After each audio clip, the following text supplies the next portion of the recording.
Firstly, and most important, congratulations for getting COP30 to your state, to host it in your home. It's obviously a huge challenge with the deforestation that your state faces, and the important role in announcing new protected areas. My question to you is, how can we, or how can you ensure that global leaders arrive at COP30 with the same level of ambition that your state and you are showing? Thank you, Carolina. Thank you for the Global Citizens for the invitation. First of all, I'm sure that COP30 in Belém, or as we have been calling the Forest COP, will be a great opportunity for world leaders to better understand the reality of the Amazon in its human, often times forgetting, and urban contexts, since it is within the scope. One of our biggest challenges is deforestation. But for those of us living in Amazon and to our leaders, the biggest challenge is the socio-economic. Like most countries in the world, the Amazon is urban.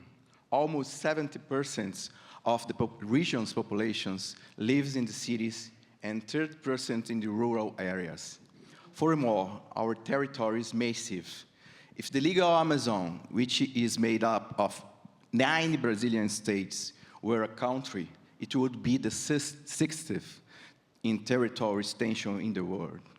However, Brazil has not been able to offer socio-economic opportunities to this population, and so they are attracted to illegality. As a first conclusion, it's essential that global leaders deeply understand the real Amazon, its cultural and natural heritages, as well as its challenges, in order to establish goals and objectives, in partnership, of course, with Brazil, and to achieve the desired change. Now, Mr. Donvai, you are president of the so-called Desert COP, and I would like to know what's your opinion for what are the main goals and targets for COP30, and what they are and what they should be. Sometimes they differ among. Thank you for spelling my name right. Donvai. Yes, I'm president of the COP, Desert COP, what they call Desert COP. It's the COP about desertification, fighting desertification and land degradation and drought. I'm glad that COP30 is going to be held in Brazil, in Amazonia, because it's a place that can concentrate the 3 COPs, the 3 problems of COPs. Climate COP, loss of biodiversity COP, and land degradation and desertification COP.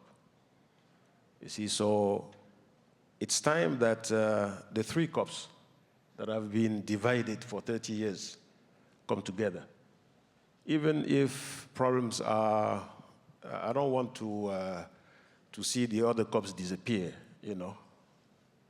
We can still have the three COPs, but we need to work together.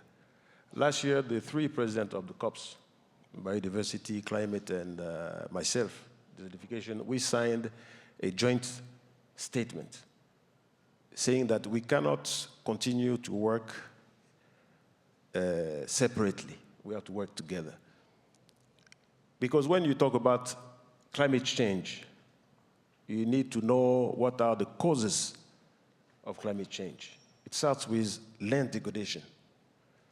Because when you have land degradation and deforestation, you lose biodiversity in the soil, in the forest, in the air.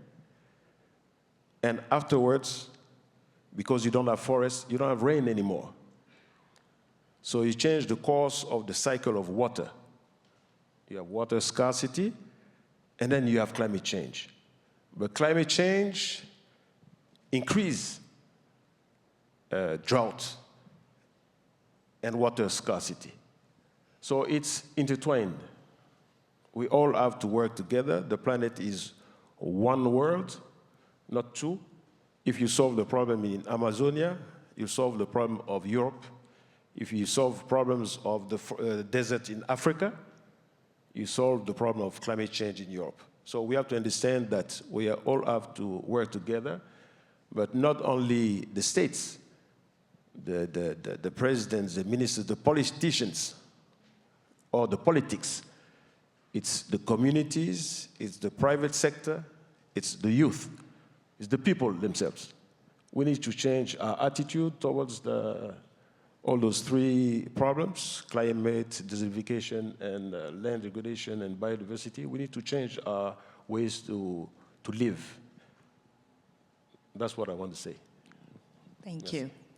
Now, Anita, so important to have you here because obviously we need more young voices, young people speaking and getting more informed about everything that is happening. And in 2019, you took to your platforms to call out government and the public in general with words that became viral at the time, saying, without oxygen, and that was even before the pandemic, without oxygen, the dollar will be lonesome, just floating around. Everyone will die without oxygen.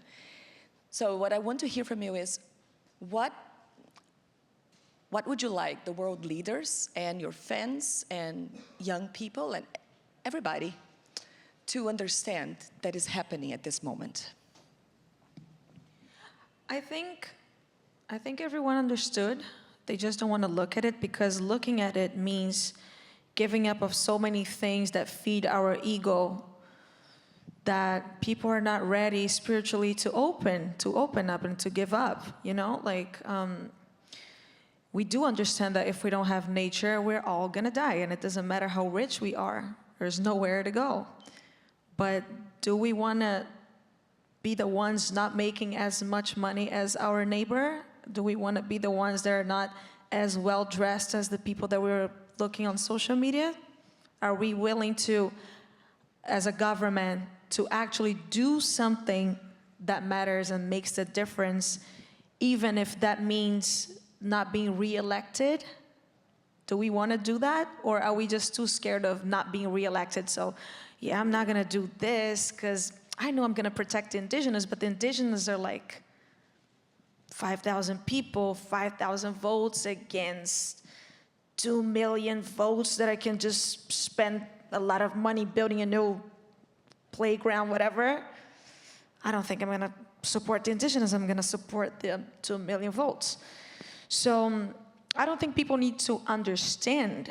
They just need to actually be willing to give up the grandiosity, the level, the status of their lives, to live a life thinking about the future, a long-term life. Teenagers, fans, governors, it's not about going to the events, the Global Citizen, the corps and the countries, and show your voters, I care about the environment. I am here in this reunion. But where are the actions that you take after you go to the reunion and you see what's gonna happen to the world? Do you actually do something to change it, knowing that your people, your community, your country, they're not gonna be so happy right now because they're not gonna have as much structure as the other countries that are spending so much money and burning their forests, not thinking about the future. Okay, right now they're not gonna be the happiest ones, but in the future, they're gonna be the only ones that have real nature and real structure to live a life, to have water, to have oxygen, to have things to maintain a healthy life. So I think everybody understands. People are just not willing to pay the price of not being as rich, as big anymore.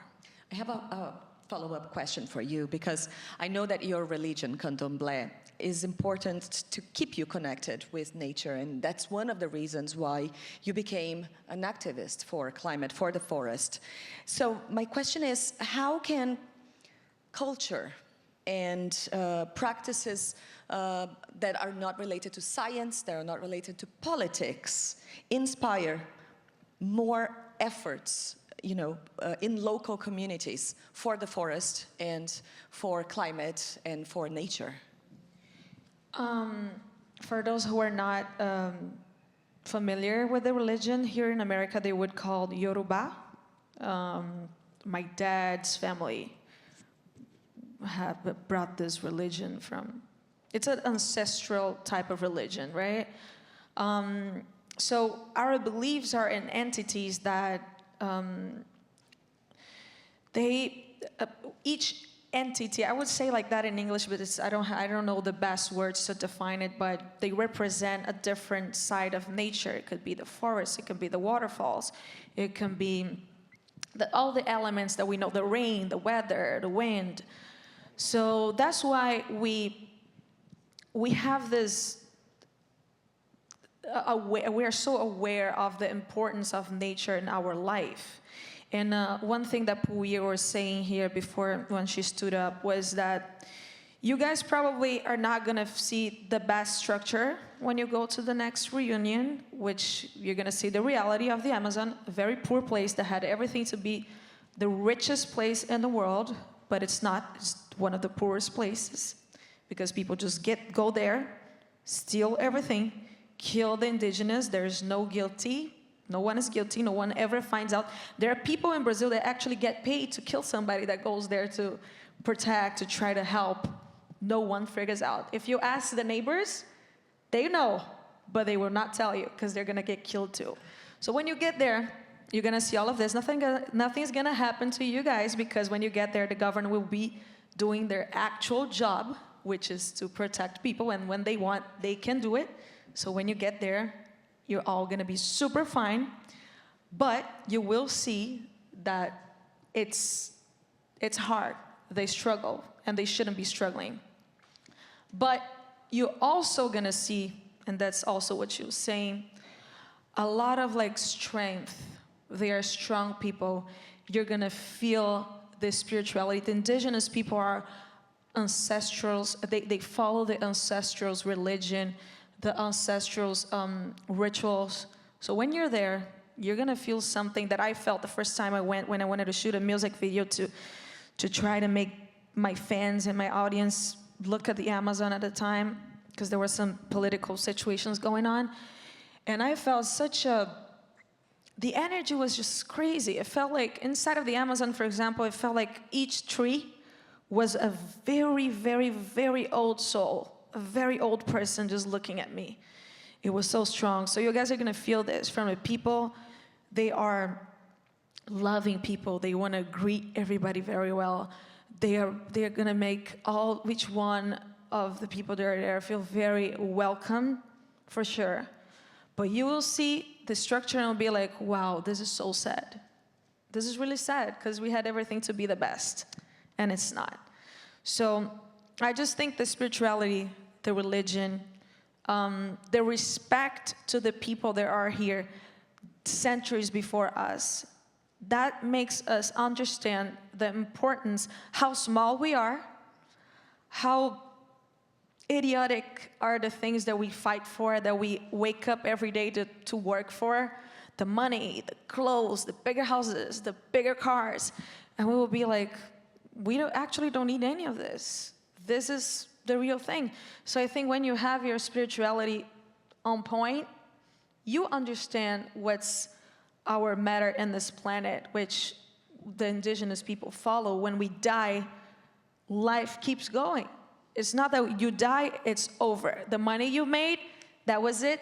The success you made, that was it, great. No, indigenous people believe that when you die, there's more to come. That's when the real life starts. And the things that you did with your character, with your planet that was given to you to share with all your brothers, and that's what indigenous do. They behave like all the animals in the nature. The nature is there, they get what they need, they go. They come back, get what they need, they go. We don't behave like that. We got what we need, we want to get more so we can show the others we have more than you and than them and than this. So I think spirituality helped us to realize that. I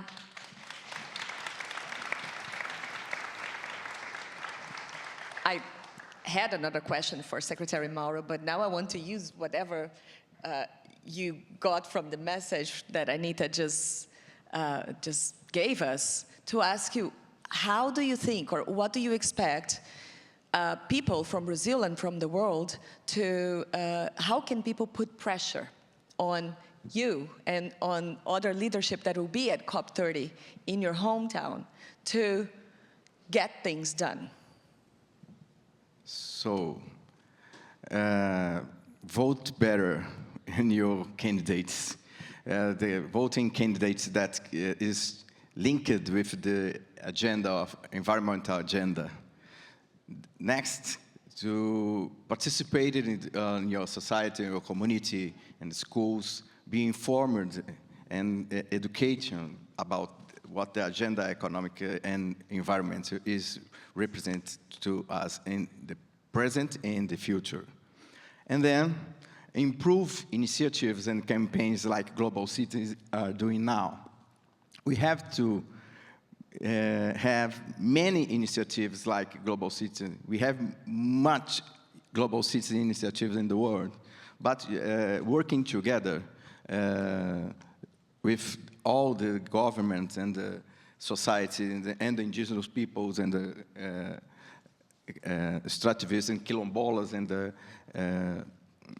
riverside people in Brazil, like we have. That's why expressions like climate change, justice and climate racism is emerge in the society. Because these vulnerable people needs more attention than the people are in the cities like this. So we have to take the good examples too and bring to the center of the discussion. The Pará state can be an example now. We are the first and the unique state in Brazil that has a state plan of bioeconomy, and one of them that has a plan of restoration, forestry restoration. So with the leadership of the Elder Barbalho, my government, is a young leadership, and that is be a protagonism in the struggle with against the deforestation and the other issues in Brazil, have to be in the center of the discussion. That is what we want when we ask to the COP30 in Belém. We want to show the reality. We want to demand to the world what the forest is, what the forest want, what the indigenous people, what the people for the forest wants to make a better world in the planet, like Mr. Don Vains said, a unique word that has to working together, has a body, is a system, like a system that you make the mind the same things and you make the food, okay? We hear from some scientists that we might be getting very close. Some say we are already at a turning point where the forest is not going to be able to reconstruct itself anymore. And when that happens, in theory, the forest will take only 5 years to become a savanna. So my question for you, Mr. Donvai, is what can the international cooperation and collaboration, can private sector, governments, the UN, what can be done in practice to keep the forest standing? First, we have to, each of us, to stop destroying the forest. We need to understand the cause, the consequences, and the solutions. We don't want to count only on governments. I was minister. I know the limits of government. I was an elected president of region. You think about the next election at the end of your mandate. You don't think of in 20 years or in 30 years. If you have a mandate of 5 years, you think about being re-elected. So the people have to take their own responsibilities. You know, we politicians, we are supposed to do what the community wants, what the people want. So the people need to be involved. The youth need to be involved. My fight, being president of COP, is to make sure that the next COPs, and the COP30 also, gives a negotiation seats to the youth. We don't want them to come as, comment on appelle, observateurs. Yeah, but they need to be negotiators. Because of what I've seen, the youth, the young people, they have the solutions. They know the problem, they are involved, and they have the solutions. They have we talk to startups, they have the technological solutions. We can reconstruct the forest in a short period of time if we regenerate the soil. In tropical areas, if you protect the forest, in a matter of 6 months to 8 months, it reconstructs itself. You don't need to do anything, you see? So we have to be able to understand that we have to protect our planet. That's the most important thing. And if we think about that, we'll work all together. There's no boundaries with climate. There's no boundaries for drought. If we are able, for wars, to have budgets, to have the finance to buy weapons when we have a crisis. When there was a crisis in Ukraine, in a matter of 1 week, the European Union was able to put out 100 billion euros in 1 week. 100 billion euros. And when you talk about climate or reforestation, you go through the World Bank, the IMF, all those banks, you have a study for 1 year, you have to finance the study, you study, and then, okay, it's okay for the project. After 2 years, they say, okay, we give you the fund for the project. After 2 years, the project is not good anymore. You have to go back and do it again. So the private sector needs to be involved. It's quicker. We need to change our ways to finance the projects and to understand that it's an investment for humanity. It's an investment. Well, I want to thank you all. Unfortunately, our time is over. But I think what is more important is to stress that there is still time to action, and especially what we heard here, if we choose the right leadership for it. Thank you so much. And Can I say something? of course.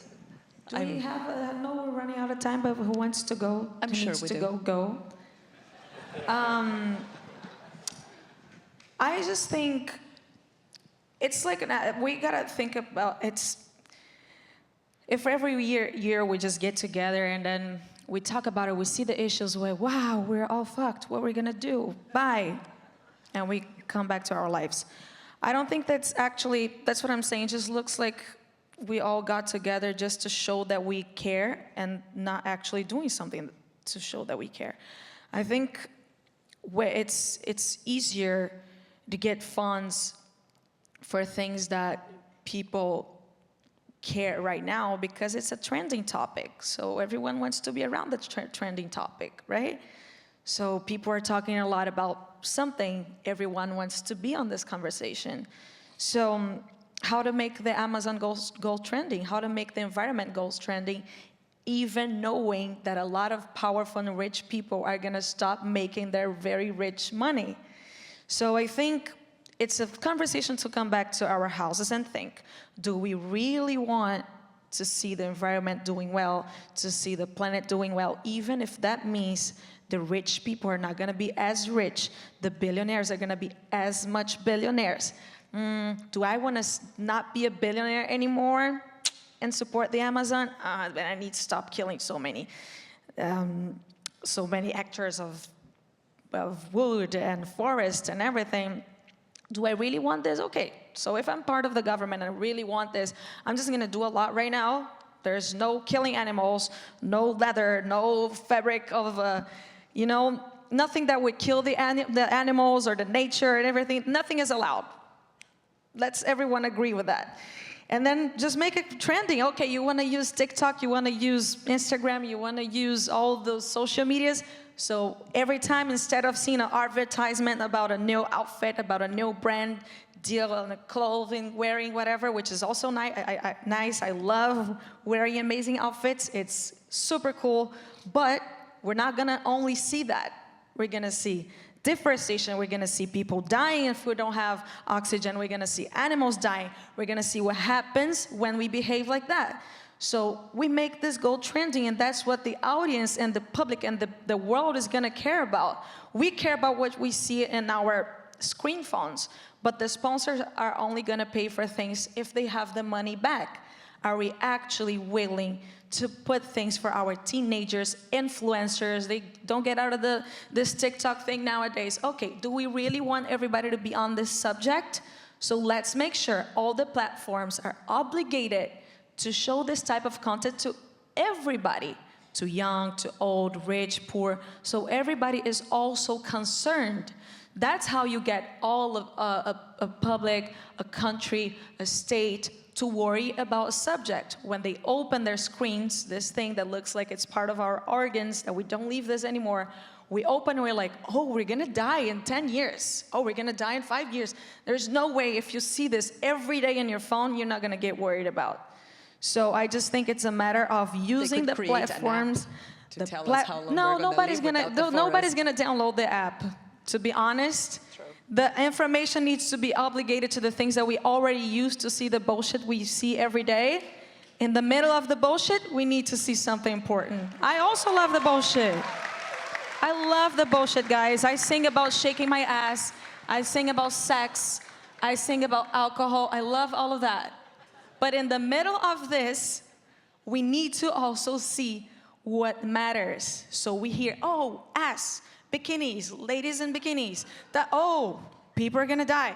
Ladies in bikinis, ass. Oh, the Amazon. And then we're gonna get, it's true. Because it's not part of our day-to-day conversation to see that this is actually happening. So if I don't have this in my mind, oh, I'm worried about the environment. People are not. So how do I get people that are not worried to worry?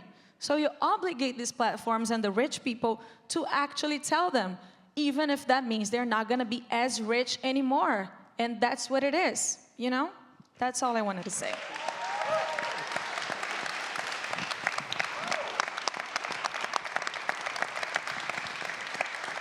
Unfortunately, we don't have any more time, but thank you so much for being here, Anita, and Secretary Mauro, and Mr. Donvai. And I got it right again, thank you. And it was very exciting to be here. That's the spirit, I think, to bring new ideas and to bring conflicting ideas. And I hope we're gonna see that happening at COP30. I hope you all have the chance to be there or to participate in some way. It's gonna be in Brazil. It's a lovely country. You're gonna love it. And thank you all.